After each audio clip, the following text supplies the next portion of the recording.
Ciao, ciao.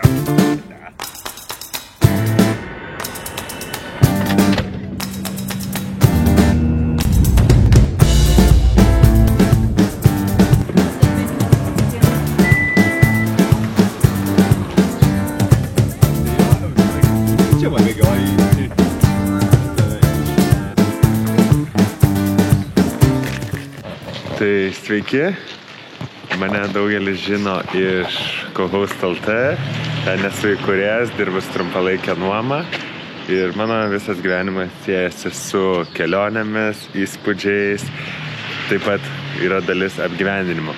Taigi susirašiau į savo epinę kelionę, kurią turėjau vykdyti jau praeisiais metais, bet pavyko tik šiais, 2 metus planavimo, 3400–500 km nuo Gibraltaro iki Hamburgo, Kylio, kur grįšiu su keltu atgal į pajūrį Lietuvos. Taigi atvykau iš Kauno į Malagą, iš tenais vos spėjau per 5 minutės pasiėmęs dviratį, per 15 minučių iš viso, nubėgti iki autobuso, dar nusipirkti bilietą bėgant. Tai wow, todėl niekur neįrašiau išlipęs iš lėktuvo. Taigi nusimato gerą kelionę, dirbu apgyvendinime, trumpalaikę nuomą, bet turiu ir palapinę. Tik tai tam atveju, jeigu nerasčiau kur išnakvoti, ir būtų labai įspūdinga vieta, kur norėčiau tiesiog patirti daugiau gamtos. Taigi esu gana pasiruošęs, rytoj jau laukia 1 diena Minsk iki Gibraltaro ir atgal, be jokių kuprinių, be tašio. Susirinksiu dviratį dar šiandien. Susipažinsiu su miesteliu, Albertas mane pasitiko, jis taip pat iš Palangos, taigi juokavau, kad kai atvykom į šitą miestelį, kad grina Palanga, tai taip ir yra. Tai bus įdomu pamatyti ir vietinių, jau beveik vietinių gyvenimą.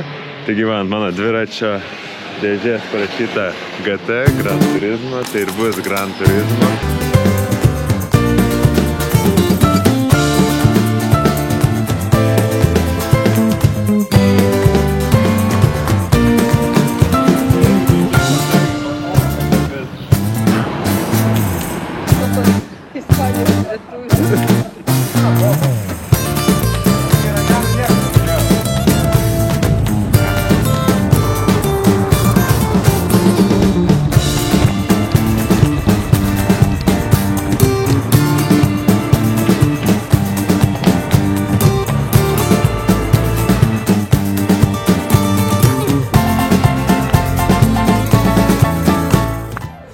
Aš Gibraltare.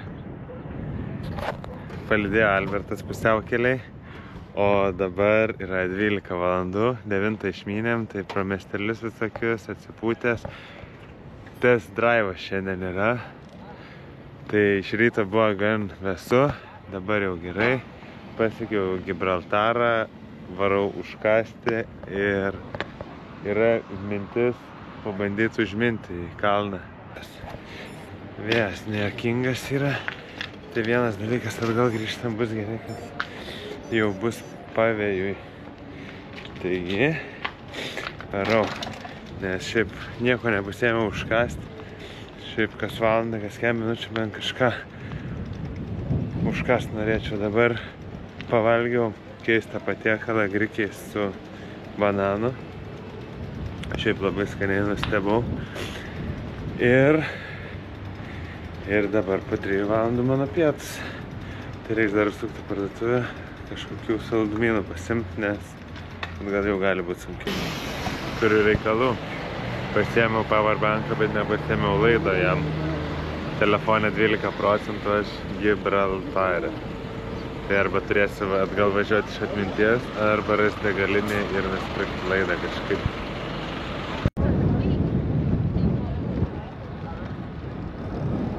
Praėjau sieną, galvau, kad vienam kioske reiks sustot, o pasirodo ten pat, kur mašinas su dviračiu.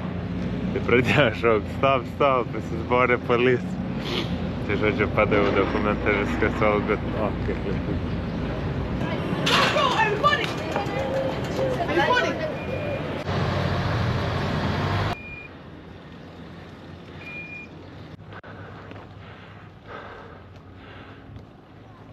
paukščių yra.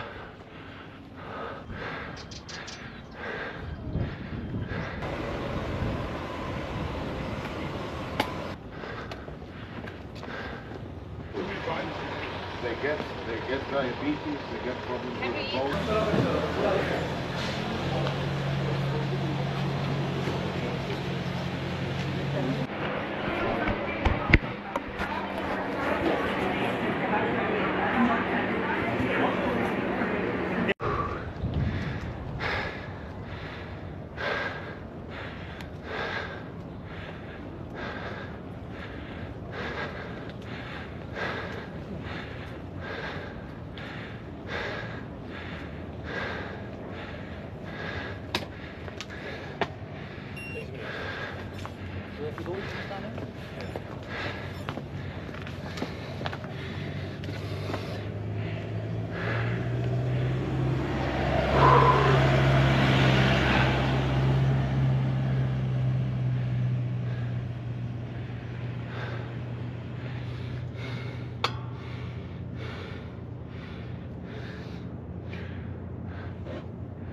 Oh.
Chodź, bo tu jest dużo miejsca.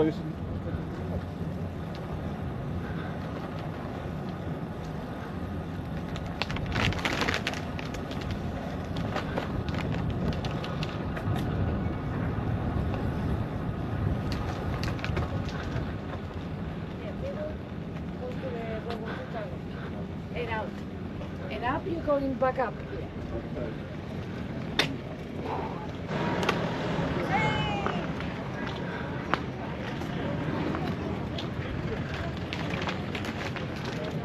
Wenn du da oben mal stehen bleibst, ist ja klar, dass du da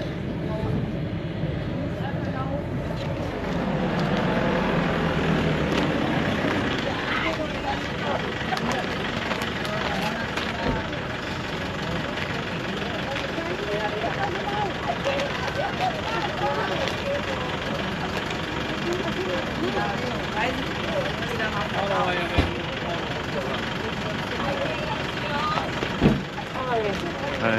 Hi. Excuse me? Hi, very time. Daddy? Excuse me? Yes, one sec.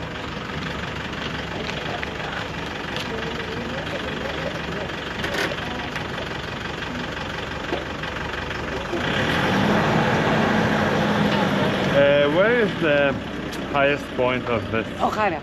Ohana, right? I'll show you in a minute. Okay, so I have to go back. No, No? no. Well, you can't go with the bike. You have to go. back this way. Yeah. You get to the clearing and then you go up. Okay. We are 1 kilometer above sea level. Okay. O'Hara, 1.5 kilometers. Okay. Okay. So I'll you're go doing the back. extra 500 Okay. right okay. now. You haven't got there yet. Yeah. Good luck with that. Thank you. Yeah, have a nice day.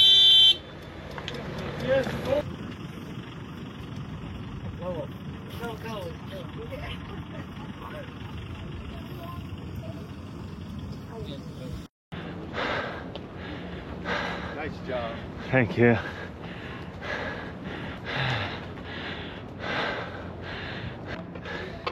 From the bottom? Huh? Did you come from the bottom? Yeah, I came from Estepona. From Poland? No, Estepona. Estepona. It's next to Marbella. Okay, well done. Yeah, thank Right you. on. When I was in my 20s, I cycled across Russia and Europe. Oh, okay. So I was, some days 16 hours a day on a bicycle, but it was not as light as that. So Yeah, I can I understand. want to do it again, where I tour with just like a credit card and a sleeping bag, and very light. Yeah. That is like the weight of the bike doesn't matter, because right now I'm going from here Yeah, to Hamburg to Kiel, amazing. 3,400, Yeah, and there will be a lot of bags and etc. So Yes. the bike's weight itself doesn't matter. Manageable, exactly. I use a steel frame mountain bike. Oh yeah, so it's good. A lot of it was like on rough roads in Siberia. Yeah, right. So kind of needed it, but Yeah, I can understand nice because way to travel though, right? yeah, the best one. Yeah. Well, best of luck on your travels. Thank you. Yeah. It's good to see someone cycling off this like it's nothing. Užmyniau ant pačio viršaus, pati aukščiausia vieta. Tai šiandien turėsiu sukilimo apie 2000 metrų, kas yra realiai važiuojant įprastą maršrutą apie 200-300 man tiek susidarys. Tai truputį baimė dingo, aišku šiandien bus gal tik 120 km, ne per daugiausiai, bet turint omeny tokį sukilimą, tai visai nieko. Geras apšilimas, tikiuosi rytoj kojų neskaudės. Labai daug žmonių skatina, sako kaip Tour de France, varyk į tą kalną. Buvo reikalų, teko porą kartų stoti atsikvėpuoti. O vaizdas tai tikrai atperka viską, labai gražu, bežionėlės, gamta ir grynas oras ant dviračio.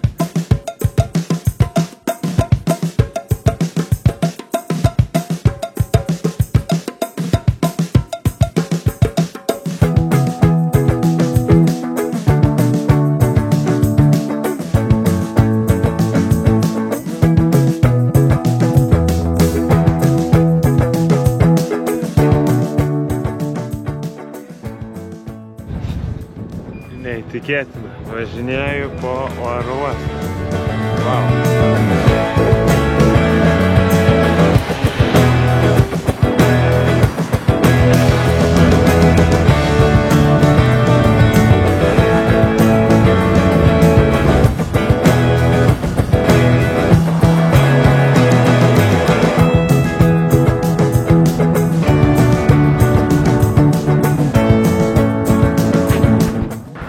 Čia kažkoks fancy rajonėlis yra, nes reikia prašyti, kad įleistų. Ir šiaip namai, tai wow. Mačiau, žinoma, ir lietuviškų automobilių su valstybiniais numeriais, bet labai graži vieta, nereikia vykti per autostradą, nes truputį kirėja laikyta vairą stipriai. Ir kaista ant saulės, tokia lietuviška vasara iš tikrųjų. Čia mano drono powerbank.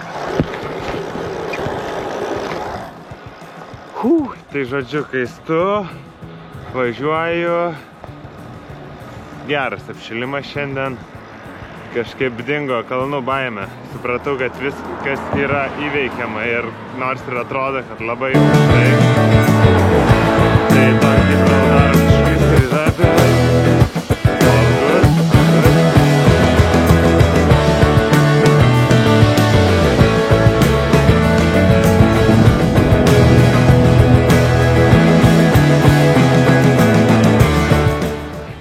Nepasitepiau kremu nuo saulės, tai būsiu rytoj labai raudonas tikriausiai.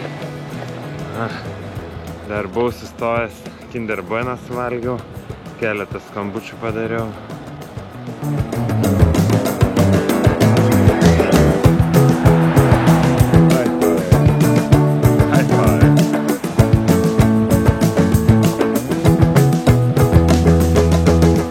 Taisyklė, kad su automobiliu visur gali pakeliauti ir pamatyti. Va, dviratį praleidžia, o su mašina jau reiktų paaiškinti, ar čia gyveni, ar ne. Tai o aš prasmukau, va taip.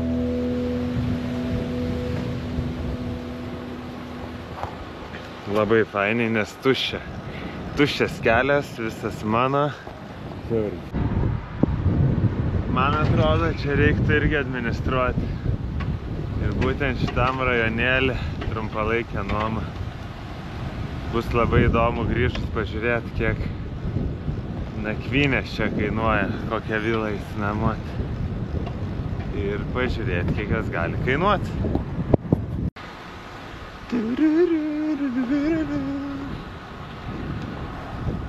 Jo, vilų tai gerų čia.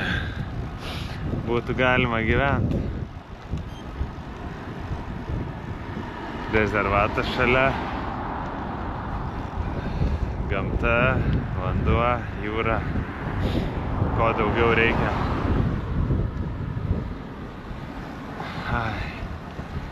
Reikia pavalgyti, man tai užtenka nedaug. Man šilto dušo, lovos minkštos ir maisto. Su dviračiu keliaujant būtent tą ir suprantu, kad nereikia daug, minimalistiškai. Ir tai jau čia perteklius telefoną pasikrauti, kamerų, visokių dronų, nieko nereikia. Realiai va, važiuoji ir grožiesi visokiais vaizdais. Nupasaka, vau.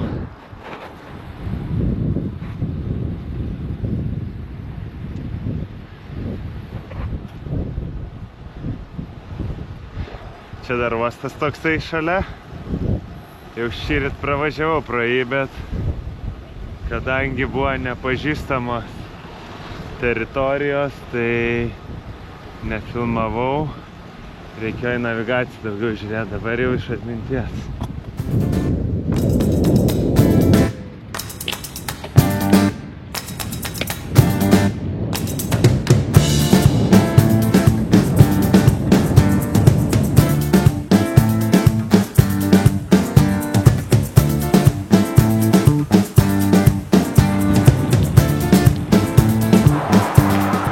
Važiuoju, jau nedaug liko, 8 ar 10 kilometrų, bet galvojam, kažkaip nuotaika labai prasta. Nepaisant to, kad mašina ūžia greitkelyje, bet šiaip tiesiog prasta nuotaika. O kas čia blogai? Ir supratau, kad tiesiog mažai šiandien valgiau. Tai valgiau sumuštinį vieną sūrų, kitą tokį saldų.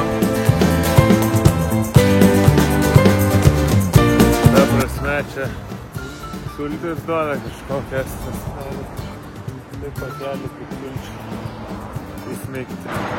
Nors gal nesula, čia vitaminai, medžiai.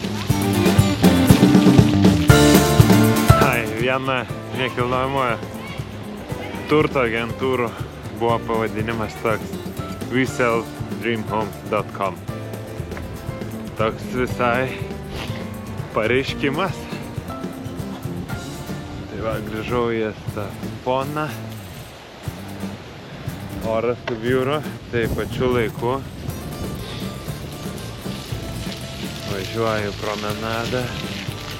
Viskas gražu, sutvarkyta ir diena baigta.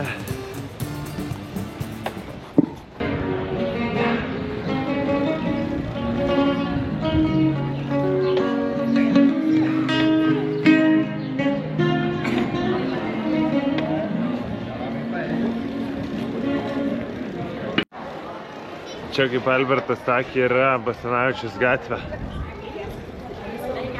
Pagrindinė promenada. vakar, kai vakarėjom, tai nebuvo žmonių beveik. Dar vakar čia vienas skaniausių ledų valgiau. Bet jau aš po sumuštinių savo. Nu, Stepona tokia kaip Palangos dydžio, bet gyvena apie 70 000 žmonių. Ir nepastvirtina mano nuogastavimas, nes bijojau, kad iškraus telefonas ir nerasiu, kur Albertas gyvena be navigacijos. Bet grįžau iš atminties. Ta prasme, labai mažas miestelis ir galėjau ir nekrauti telefoną, aišku. Reikėjo būti pasiekiama. Nu ką, ramiai, 112 kilometrų. Supilimo 1400 beveik. Tai visai neblogai kaip tokiam trumpam atstumui. Nu šiaip, jo, labai daug laiko užgaišau su navigacija, stojimais, nuklydęs buvau ir iš pradžių dar taip labai nedrąsiai. Aišku, gerai pasiteisino tas nedrąsumas, nes sėdynė biškį susmego, kai važiavau per duobę, tai buvau nepakankamai gerai prisispaudęs. Tai žodžiu, prasitestuosiu viską ir viskas.